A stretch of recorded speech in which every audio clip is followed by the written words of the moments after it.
Hi all. Just thought I'd read a little poetry here. Ursula K. Le Guin. And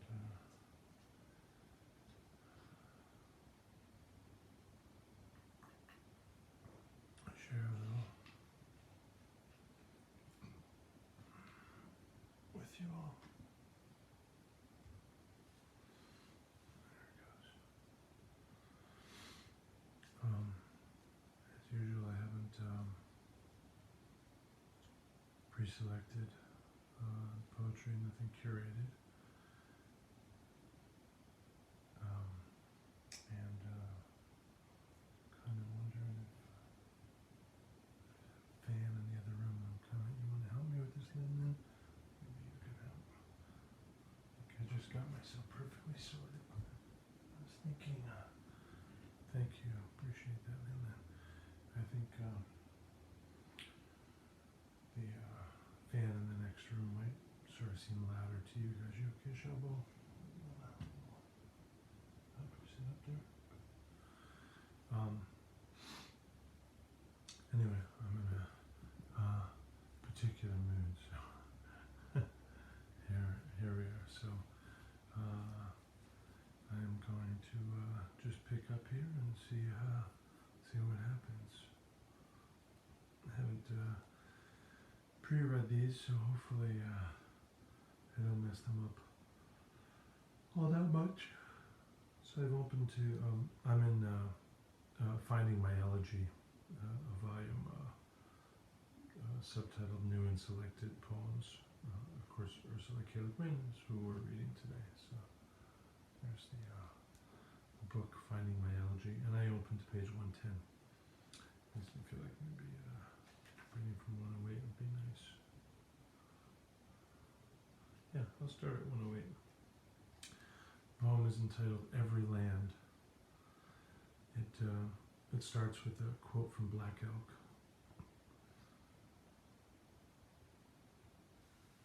Sort of a subhead, the Holy Land is everywhere.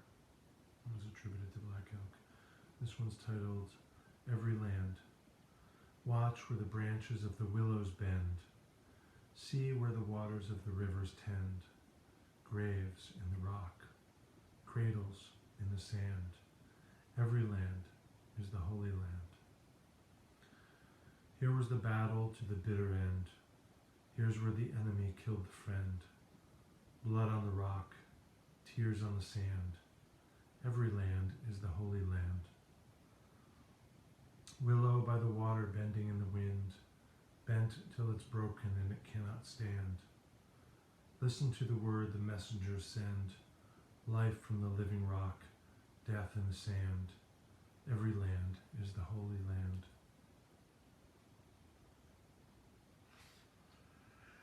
And so I jump ahead to page 110 where it first opens. This one's entitled An Old Yurok Basket. This was made by a most skillful maker. The ease of the pattern's recurrence is noble. So is the curve of the whole, and the colors, the soft yellow-brown and the warm brown.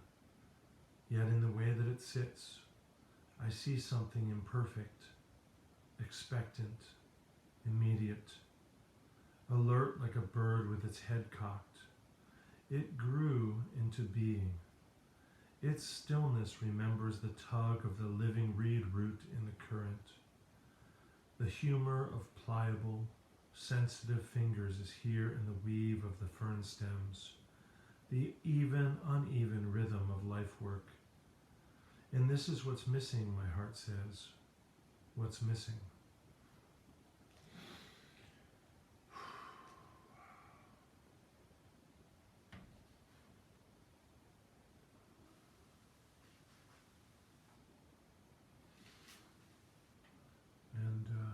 And I'm going to, you want to pick one, Lin here? So the cat's at the door, so I'll let Lin pick one and I will let Saki in. I told him we were going to be reading and he wasn't quite ready. What's up, buddy? You want to come in for some poetry times? Yeah. Well, I had a feeling that you might. That's why I called you. I called you very, very recently. And do you remember you weren't quite ready to come in? Yeah. Well, now you've done it. Good job. You want to come over and sit on this lap? There you go. You can join us, sure. Hi. Yeah, we're reading the Guin. Okay. Here it comes. Did you pick one then? Here it comes. Oh, nice one then. Good. This is page 122. And it's titled The Greater Forest. You want to settle in, buddy? Yeah, you can settle in right there. Very nice. At root, at deep root they meet. The honey locust out at McCoy Creek. The valley oak above the barn at Kishimish. The large armed horse chestnut that stood on our street, towering with white torches in late May. Coast range firs that green the wind with pollen, dwarfed and gnarled flowering plums of childhood. All of them, fallen or standing, ancient forests before Rome and shadowy woodlands yet to come. They rise from the same deep root, leaf out in the one light of day. Yeah, well, I'll have to see if she has one about chipmunks, but I'm not super sure if she does. Okay? But if we do, we'll read that one for you, okay? I know you like a good chipmunk poem. Well, this one has a great blue heron in it, and you know the great blue herons live here. Would that be okay? Yeah? Yeah. Okay. Page 81. Here, there, at the marsh. That's the title. Here, there, at the marsh. Like it's here, comma, there, comma, at the marsh. Hence my first read. The papers are full of war, and my head is full of the anguish of battles and ruins of ancient cities. In the rainy light, a great blue heron lifts and flies above the brown cattails, heavy, tender, and pitiless.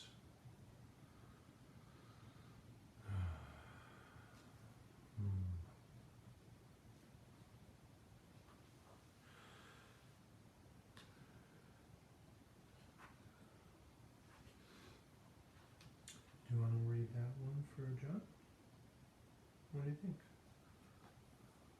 Well, it seems like it might be a good idea. We're on page 56. Hexagram 45. Gather round me all my words. Auntie Change has said to gather, said the emperor comes to the palace.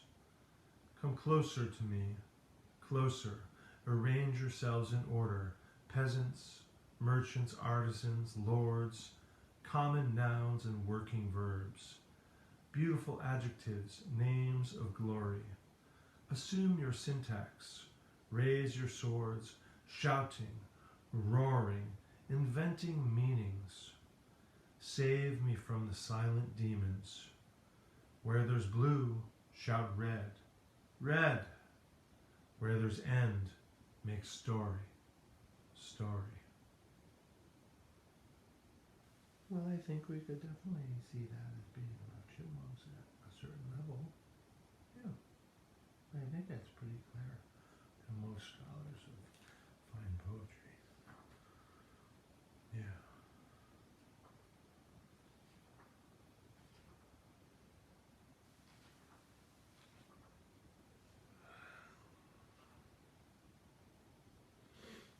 Oh, I remember this one.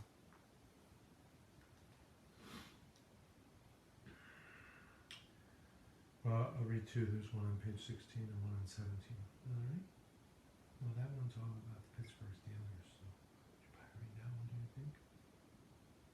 Well, that's the only possible thing it could be about, probably. Page 16, entitled At Three Rivers, April 1980. Although it doesn't say 1980, it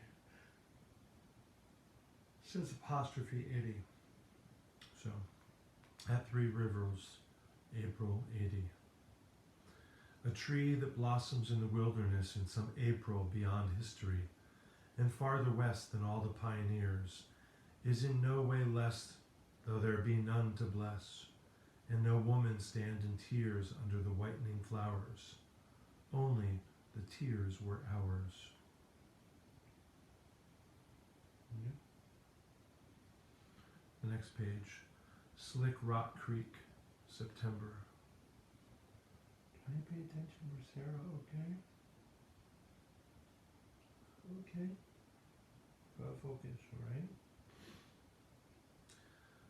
My skin touches the wind. A lacewing fly touches my hand. I speak too slow for her to understand. Rocks warm under my hand. It speaks too slow for me to understand. I drink sunlit water.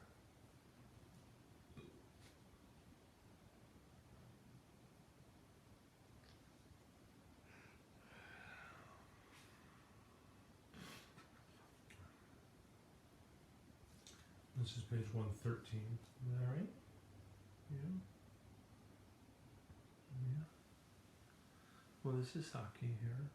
This is Lin Lin, Piglet, and Peaches, and Potter, and Shabu over here.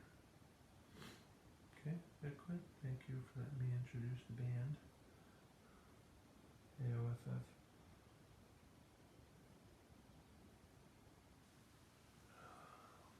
Holiday. This one's entitled Writers, as in those who write. Fortunate those who fill their hands with stuff of the imagined thing, to shape the cup, the carven bird, whose fingers strike from key or string, the ringing single complex chord, actual, heard. A writer's work is with the insubstantial word, the image that can only find its being in another's mind. We work with water, with the wind. We make and hold no thing at all. All we can ever shape or sing, the tremor of an untouched string, a shift of shadows on the wall. It makes me wonder at Plato's cave there. That reference to perceived reality. How was that? Is that okay for you? While you're looking at the book, it seems like you would like maybe to me to read a different one. Yeah? Is that okay?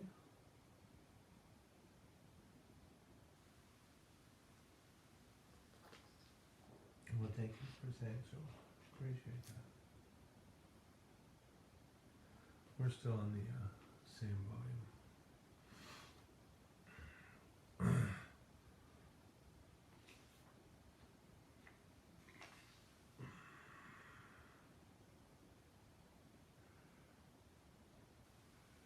So this one, I think it has sort of a preface title, or maybe there's a reference here to a section of something it was in. It's not clear to me here, but it doesn't appear to be the title of the poem based on the font and the size of said font.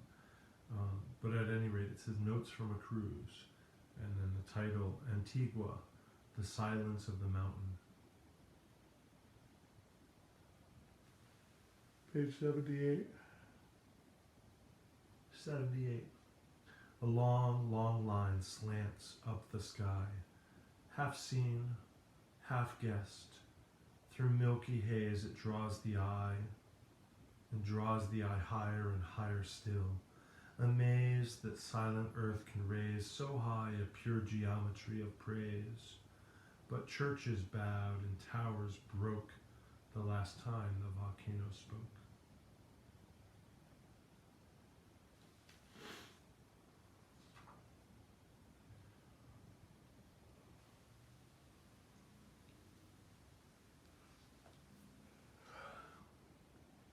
Page 70, the first poem we read in this book, entitled Repulse Monkey, which might sound interesting to you, Tai Chi Chuan players. Repulse Monkey. How I seek and seek through fear a balance where I will be whole, yet in scattered months of years hide the fragments of my soul. How I fear and fear to find which is the year, the month, the week, so that each movement of my mind turns me away from what I seek. That balance point, that backward chance, the avoided center of the dance.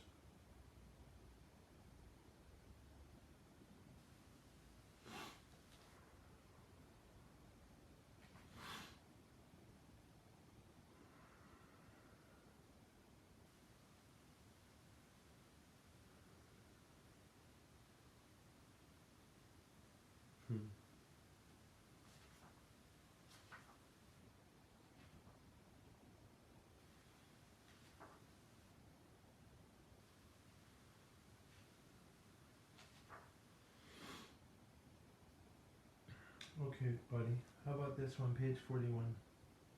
Okay, the penultimate page before the answer to everything. This is entitled Sleeping with Cats. I know you've never heard it plural because you're the only cat in the world as far as you know. Huh. Yeah. Well, maybe it's just a theorized plural use. Sleeping with cats. In smoothness of darkness are warm lumps of silence. There are no species. Purring recurs. What did you think about that? Would that be going for you? Yeah? That's pretty good? Yeah. Do you think we should try the other book?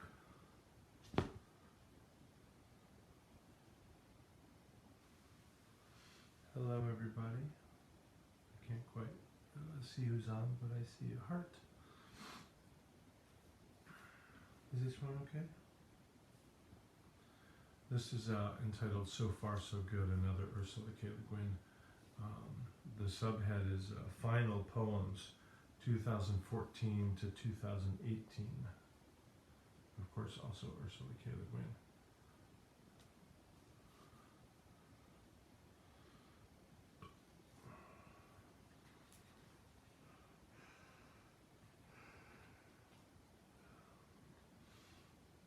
This one has a marker on this page. I'm going to use my favorite alternative marker here for where I would have otherwise lost it. We were marking page 54, which I guess I'll read from. This is called Waking. Well, that's not quite right, is it? It's doing the same thing. That was the other one. Yeah, so I'm not quite sure what the format is here. Yeah, so I think this is like sections and subsections and then poems therein. So for example, they have observations, incantations, meditations, elegies, etc. And then beneath all of them, one of them, yeah, it looks like maybe just beneath the one I chose. There's like a subhead, so this one called The Night Journey also has wakeful, falling, dreaming, waking, and then poems in those subsections. So I think I just had opened right to one of those. So it's in the greater section called The Night Journey, in the subsection Waking, and this is entitled Seaward. Foam on the low waves, morning dreams go drifting out with the tide of light, vanishing as bubbles do, beings of air and water. Sea foam in memory is also evanescent, spindrift from wave crests, white manes of the white horses blown by the land wind seaward. Dreams, memories, all becoming immaterial, the self unselving, gone adrift on the same tide.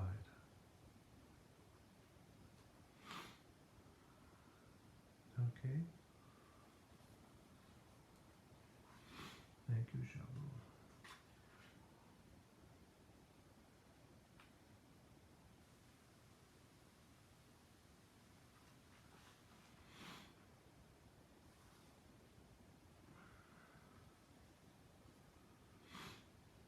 Page 85 titled Ancestry. I am such a long way from my ancestors now, in my extreme old age, that I feel more one of them than their descendant.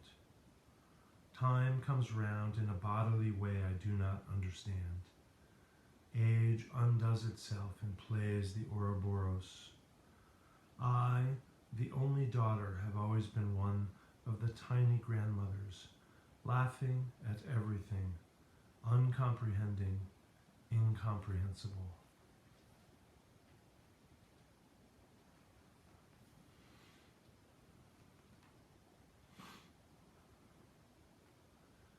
Then we're on page 35. This one's entitled Theodora. Shout out to Theodora Horowitz and Ted.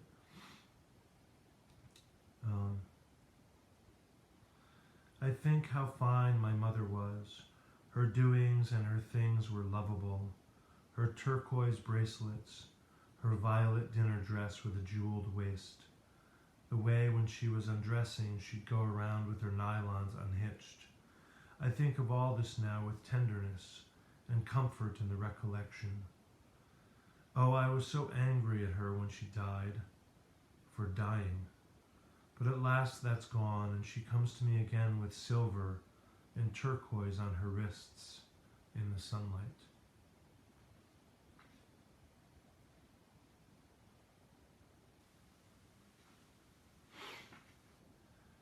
This is page 33, and it's entitled, It Used to Be. It used to be the shine of streetlights on a rain-wet street was winter, and summer was outdoors and most of the time. A season's slant of light noticed only in August on the golden knolls, the hint of ending, to love that well. The moon was full and half and full and gone again, just as it pleased. Mostly, the wind blew sweet in off the bay, but not the rare, dry, bare north wind, the earthquake wind. Sea fog, deer fog came drifting in the Golden Gate sometime in the afternoon and in the year, and was everywhere a while. The garden dripped in a gray hush, then it was all gone. I am wise to the seasons now. I foretell an altered light, observe the solstice and the equinox, and eased by the majestic order. I am old. Yet still, when fog from the river rises, silent and unforeseen, and the bright morning is all gone into the uncreated, I rejoice.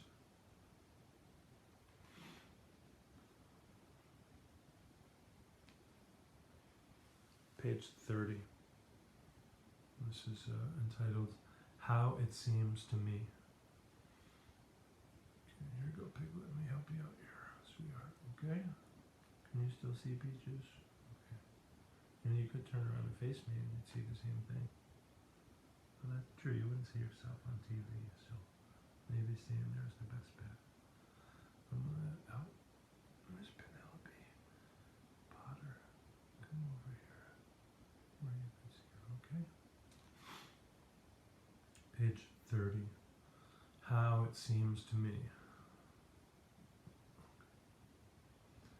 In the vast abyss before time, self is not, and soul commingles with mist and rock and light. In time, soul brings the misty self to be. Then slow time hardens self to stone, while ever lightening the soul, till soul can loose its hold of self, and both are free and can return to vastness and dissolve in light, the long light after time.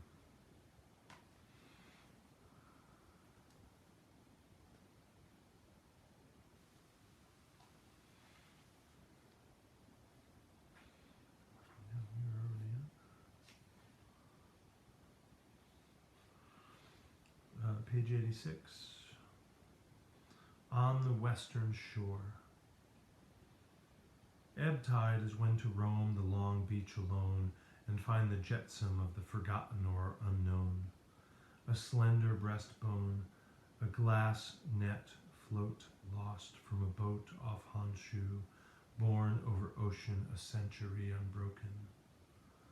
The lowest, the neap tide, that bears long reaches that were deep underwater, where the slope grows steep, is when to walk out so far that looking back you see no shore. Under bare feet the sand is bare and rippled. Dark of evening deepens into night, and the sea becomes sleep.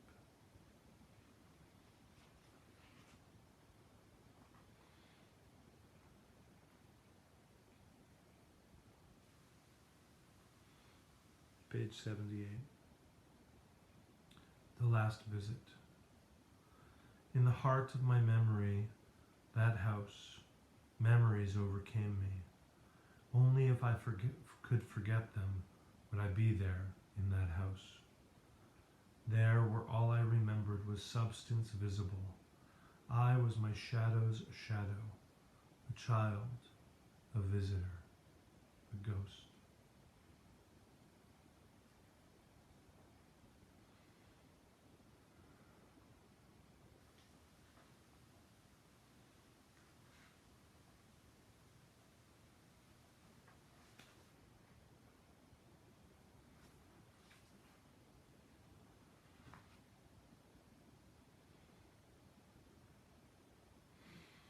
This one's entitled 3 Quatrains, each with their own subhead.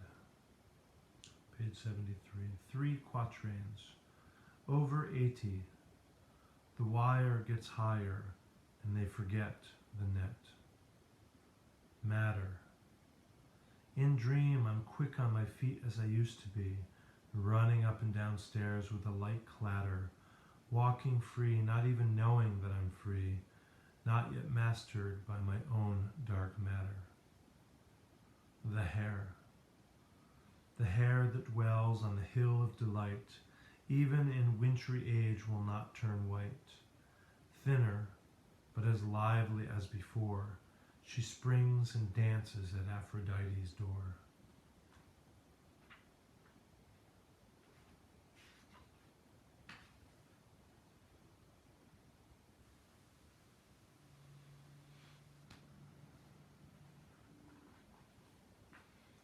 Page 63.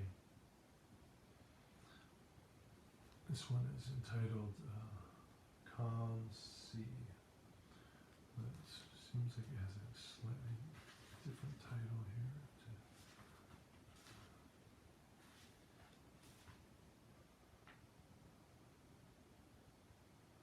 Oh, I see.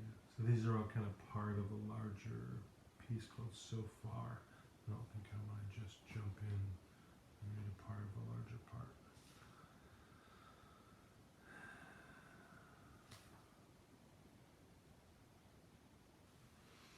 Page 50 is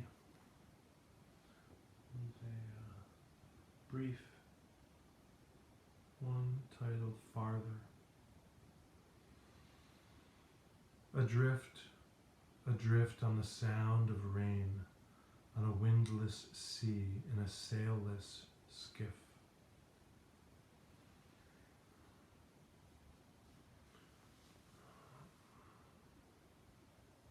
So that's been a little Ursula K. Le Guin. I'm expecting it to come tomorrow. Maybe we'll read some Mary Oliver, a couple books here from her. But I have some more work to do now. So thank you for joining in, whoever it was that did.